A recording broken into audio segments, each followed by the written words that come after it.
जैन धर्मीयांची काशी म्हणून महाराष्ट्रात, देशात आणि जगात प्रसिद्ध असलेल्या वाशिम नजदीक शिरपूर जैन मंदिराचा धार्मिक विधी परंपरेवरून सुरू असलेला वाद सध्या तरी थांबण्याची शक्यता दिसत नाही. सुप्रीम कोर्टाने दिलेल्या आदेशावर श्वेतांबर जैन समुदायाने पुनर्विचार याचिका दाखल केल्यामुळे सध्या तरी या वादावर तोडगा निघताना दिसत नाही. हा वाद नेमका काय आहे? 112 वर्षांपासून सुरू असलेल्या वादावर अखेर शासनाला मंदिर परिसरात इतका मोठा पोलीस बंदोबस्त का ठेवावा लागतोय, याविषयी दिगंबर जैन समुदायाचे मुनी यांच्याशी वाशिम जिल्हा समाचार न्यूज चैनल ने विशेष बातचीत केली. सर, इसे जो है एक तरह से जैन समुदाय की काशी कहा जाता है. इसके पीछे का एक राजनीतिक इसे इतिहास, धार्मिक इतिहास इसको कैसे कहेंगे इसको? ये ऐसा है कि राष्ट्रकूट राजवंशों ने, ये राजा एल ने इस मंदिर का जीर्णोद्धार कराया था और जो हमारे अंतरिक्ष पार्श्वनाथ भगवान हैं, वो अंतरिक्ष पार्श्वनाथ भगवान पहले हवा में थे और आज भी हवा में हैं, इसलिए इनको आकाश को अंतरिक्ष कहते हैं और उस अंतरिक्ष में रहने के कारण से इन्हें अंतरिक्ष पार्श्वनाथ कहा जाता है. और जैनों की काशी इसलिए कहा जाता है, काशी जिस तरीके से श्रद्धा का केंद्र सारे हिंदुओं के बीच में है और उनकी यात्रा, एक बार काशी की यात्रा यदि कोई कर लेता है तो उस व्यक्ति के लिए हज की यात्रा जैसा माना जाता है हिंदुओं में. ठीक इसी तरीके से शिरपुर का अगर कोई दर्शन कर लेता है तो ये जैनों के लिए एक हज जैसा हो जाता है, इसलिए लोग अंतरिक्ष पार्श्वनाथ की यात्रा करने आते हैं.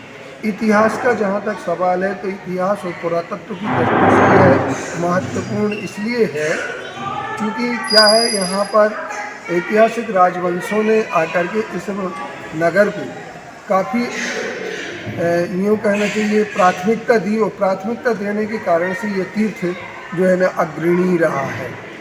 और इसमें सबसे पहले नंबर एक बात और कि राजा श्रीपाल जो हुए हैं उनके लिए शरीर में कोढ़ था, उन्हीं का नाम राजा एल था और उनके लिए कोढ़ जब निकल समाप्त हो गया इस कुंड में नहाने से, तभी से इसके लिए लोग अपनी अपनी दृष्टि से मान्यता अतिशय के रूप में देने लगे और लोग इसमें नहाने लगे.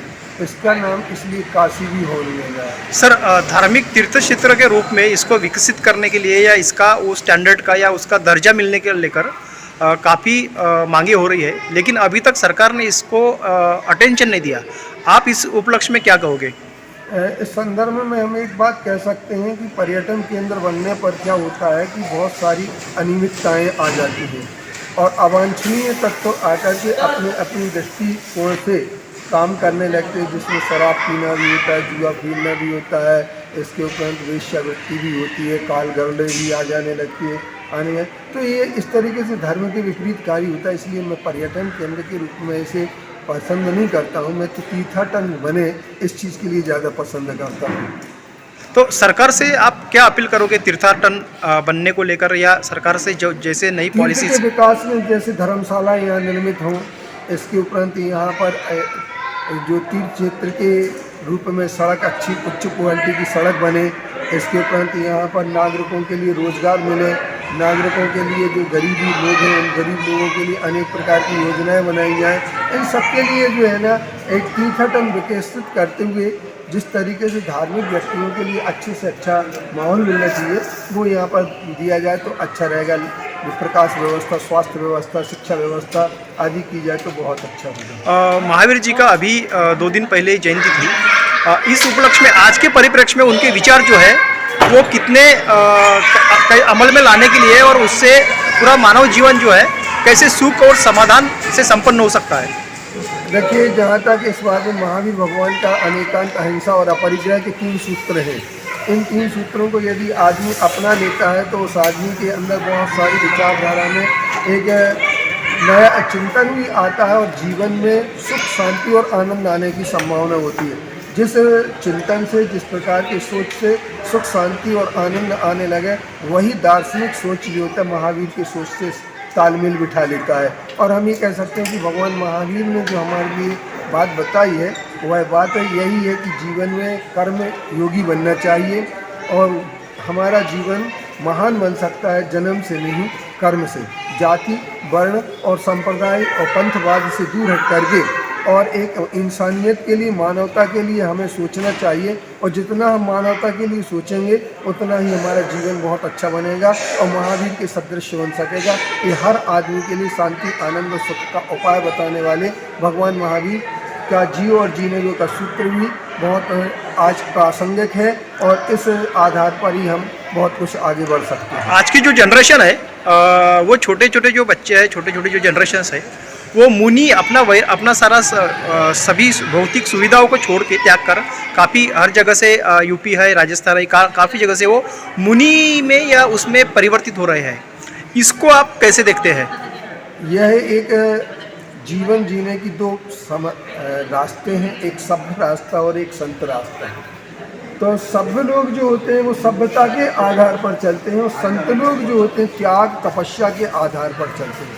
और अंत में मोक्ष की स्थिति जब भी बनती है तो संत पद्धति से बनती है, यानी सच्चे सुख और आनंद और शांति की प्राप्ति अगर कहीं से होती है तो वो संत जीवन से होती है। सभ्य जीवन हमारा जो होता है वो दिखावे का होता है, विलासता का होता है। विलासता के जीवन होने से हम एक दूसरे के प्रति गलत भावना ही बना करके चलते हैं और इससे हमारा जीवन अच्छा ना होकर के खराब ही होता है।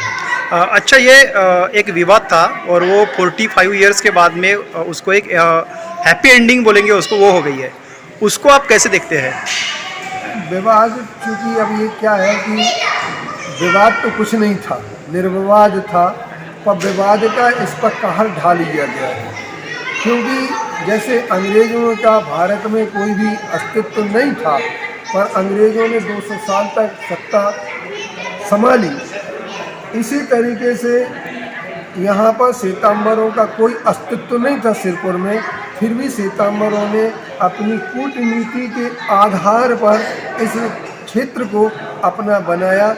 इसमें कारंजा के जो भट्टारक जी थे उनके हाथ में था, पोलकर लोग यहाँ के पुजारी थे वो संभालते थे, लेकिन इन्होंने पोलकर और भट्टारक के बीच में लड़ाई करा करके और एक ऐसा किया कि श्वेतांबर दिगंबर दोनों मिलकर के इस लड़ाई को सुलझाएंगे और इस तरीके से उन्होंने जो है ना दिगंबरों को उल्लू बना करके और अपने पूजन का कार्यक्रम शुरू किया और उसी आधार पर ये आगे बढ़ते गए और आगे बढ़ करके इन्होंने जो है ना विवाद खड़े कर दिए और विवाद बढ़े और समझौता की एक स्थिति 1905 में बना दी और उस समझौता के आधार पर टाइम टेबल बना दिया और दिगंबर लोग इस चीज़ का गहराई से दूरदर्शी परिणाम न समझ पाए और इसका परिणाम ये आया कि आज भी विवाद जो बना हुआ है और विवाद 112 साल से चल रहा है।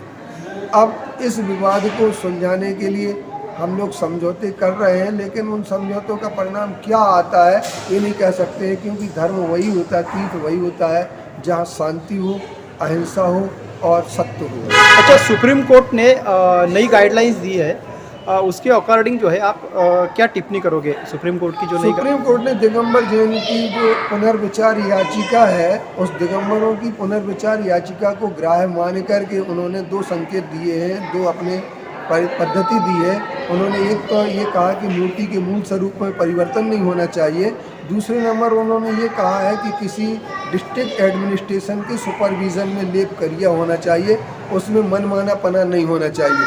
ये दिगंबरों की मांग रही है और दिगंबर की इस मांग को उन्होंने मान्य किया है। अब ये श्वेतांबर लोग ये कह रहे हैं कि उनकी पुनर्विचार याचिका खारिज कर दी है।